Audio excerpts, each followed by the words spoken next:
One of the most interesting things about the superhero genre is that it doesn't exist in a vacuum. These characters have appeared in comics, cartoons, TV shows, movies, video games, and so much more. And these adaptations outside of the original source material have a powerful impact on not just the public perception of the superheroes they portray, but they also often influence the source material itself. Now, Marvel and DC have existed for almost a century, and because of that, the entertainment mediums that influence these characters have kind of come and gone. Like Superman was heavily influenced by that old radio show, and Batman was heavily influenced by the Adam West TV show. But one character in particular I think is very much crafted by the internet: Deadpool. And today we're going to talk about exactly how he changed from a pretty mundane character to something a lot more crazy and wacky simply because of the internet and meme culture. But before we get too far into things, I want to give a big thank you to our sponsor for today's video, Manscaped. Now, on Manscaped's website, they have an article on 10 superheroes who probably manscape, and yeah, Deadpool's on there, which makes a lot of sense given his character. I'm a big fan of these products like the Lawnmower 2.0 trimmer, the Plow 2.0 safety razor. They have some awesome shears that goes in their package, and also various sprays like the Crop Preserver ball deodorant, which I'm a massive fan of with how sweaty it is in Texas. I know that watching sponsored stuff like this really isn't all that fun, but it's companies like Manscaped that allow me to continue making videos like this. And not only am I a fan of the product, but also the staff working behind the scenes have been very awesome, which I can't say that about every single brand that I've worked with on Comic Drake. So if you want to support the channel, make sure you go to manscaped.com and use the code COMICD20 at checkout for 20% off and free shipping. Thank you guys very much, and now back to the video. In order to better understand Deadpool, we need to look at Marvel's history with characters who broke the fourth wall prior to his creation. Oh yeah, Wade Wilson wasn't the first. Now, I know it's surprising to some people given their reaction to the announcement for her show on Disney+, but Jennifer Walters, aka She-Hulk, has been in Marvel Comics for decades, and in an era before Deadpool, she was Marvel's most prominent fourth wall breaker, and she did it all the time in her ongoing series. We see this style of humor from the very first cover of Sensational She-Hulk #1, where she threatens to rip up the reader's X-Men comics if they don't buy her book, and at the end of the series, she actually tried to follow through on that threat. She tears through the paper of her own comic, she kills a villain by pointing out the continuity of him already being dead, she teases the reader with this jump rope censorship bit while also discussing the absurdity of sex appeal in the comic industry, and so much more. Now, She-Hulk has transitioned from a gag character to a more serious one, and the amount that she breaks the fourth wall comes and goes as a result. But it was prevalent in Dan Slott and Peter David's run on her from 2005 to 2009. This was coincidentally around the same time that another Marvel character started stealing her spotlight for similar antics. But we're getting a little bit ahead of ourselves because the Deadpool of that era is very different from how he started out. Deadpool made his first appearance in New Mutants #98 in 1991, and his creator, Rob Liefeld, made him as a sort of Spider-Man character for the book, with a dash of Deathstroke from DC Comics thrown in for good measure. I mean, come on, they have similar costumes, and Deadpool is named Wade Wilson, while Deathstroke is named Slade Wilson. It's pretty obvious that there were some design similarities, intentional or otherwise, but just don't tell Rob Liefeld that. Black and red. Black and red do not equal blue and orange. I'm not sure. People ask me, do you see the similarities? I don't. So, Spider-Man, how would you describe his personality? I would say that he's lighthearted and quippy almost to a fault. I mean, one of the biggest reasons why Spidey villains hate him so much is that not only is he punching them within human levels of strength, but he's insulting them all the while and never shuts up. He's the hero with a mouth. For comparison, here's the first page that we ever see of Deadpool. You're Nathan, right? I'm Deadpool, pleased to meet you. Mr. Tolliver hired me to find you. And you have. Yep. Well, Mr. Tolliver also hired me to kill you. You know how fastidious Mr. Tolliver is about these things, right?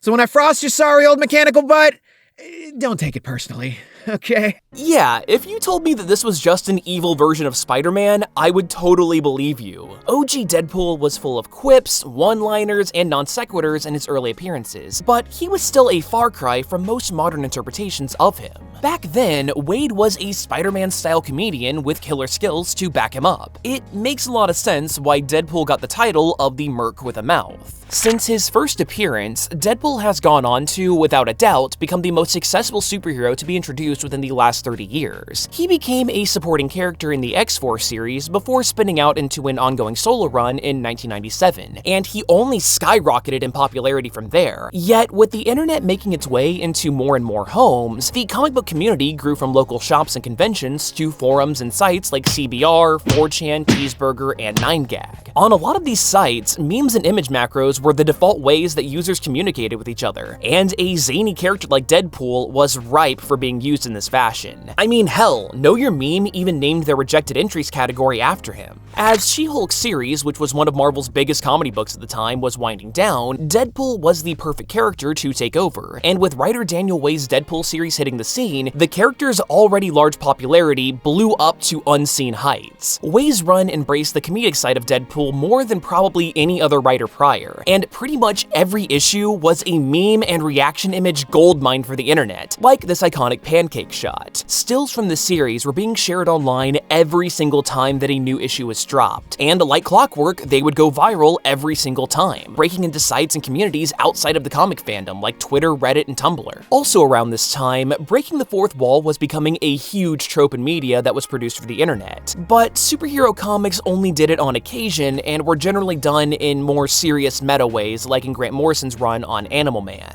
While Wade Wilson had slightly broken the fourth wall in the past, both of the Deadpool solo series leaned into it a lot more heavily, to the point where now it's become one of Deadpool's most defining characteristics. With a unique blend of lol-random humor and fourth wall breaking, Way's series hit the scene at just the right time, and Deadpool quickly became a fan favorite among people who had never even read a comic before. Noticing this, Marvel started merchandising the hell out of Deadpool, especially in stores like Hot Topic, and anyone attending conventions in the mid-2000s can attest, there were Deadpool cosplayers everywhere. And heck, even the comics got a sales boost, with some of those non-readers deciding to give the series a shot. Wade's book sales absolutely eclipsed She-Hulk's, and when her run ended in 2009, Deadpool was cemented as the comedy character at Marvel Comics. This sales success would balloon to the point where Deadpool was headlining 4 separate Marvel titles at one time, a feat that would usually only be achieved by long-standing icons like Wolverine and Batman.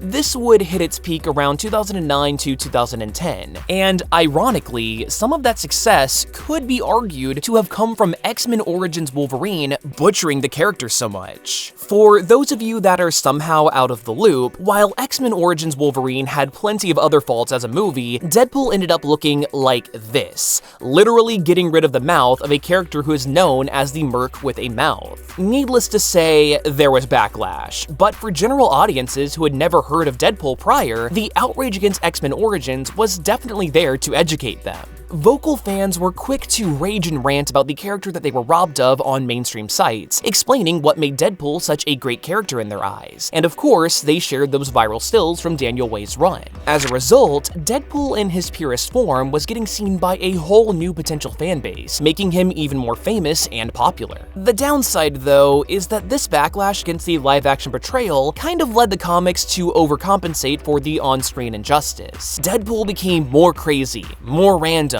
more comedy-focused, and of course, more memey.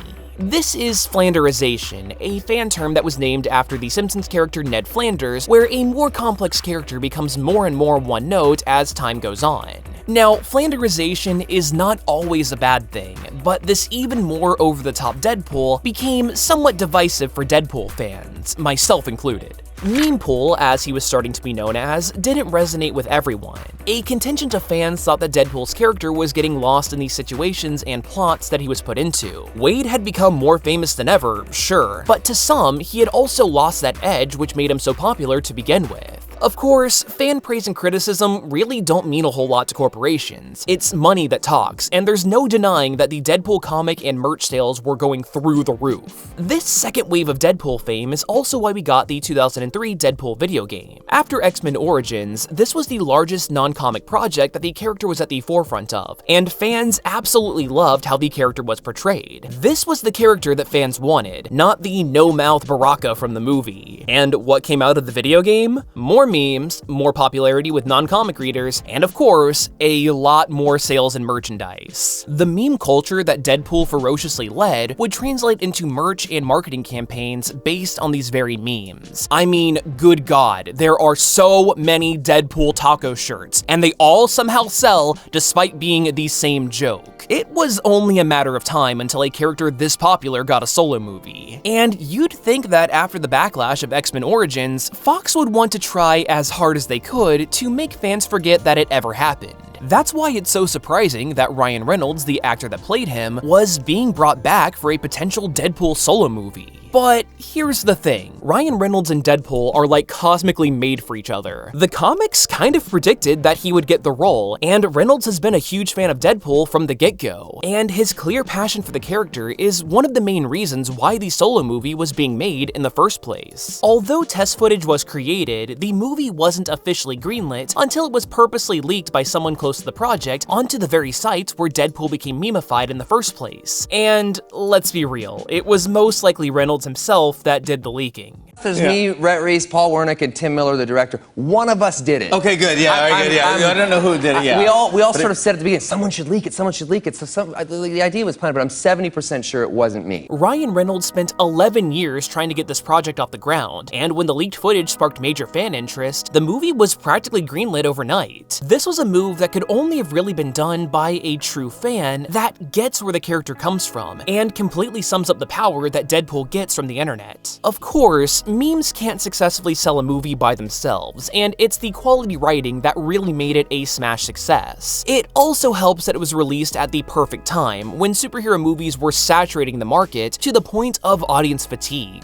Deadpool became the perfect outlet to vent some of those frustrations with the genre, while also breathing fresh life into it by doing something bold and daring. With two mega successful movies under the franchise's belt, the comics have kind of been playing catch-up. I mean, the movie struck a much better balance between meme pool and the character at his best, and thankfully, the books have been trying to adopt this approach. They're walking the character back, they're de-Flanderizing him, and as a result, we're ending up with what is considered to be some of the best Deadpool stories ever written. Writer Jerry Duggan especially has worked at balancing the more tragic elements of Deadpool with his comedic side, and the storyline The Good, the Bad, and the Ugly is consistently cited as one of, if not the best Deadpool work of all time. It's no real surprise that Deadpool, the first character to really latch onto internet culture, became such a huge success, and he really showed the comic industry how to properly use the Wild West that is the internet. He walked so that modern characters with all of their Twitter love could run, and I think they owe a little something to this avocado-looking ass ancestor. This video would not have been possible without a little bit of help behind the scenes. Since you guys probably know that I'm really not a huge Deadpool fan, this was co-written by my buddy Chris, and I want to have him on in future videos to help out as well for things that I have a little bit less expertise in. And also a big thank you to my voice cast, Jordan Cruz and Rummy. You guys were awesome for getting that Cable and Deadpool dynamic down.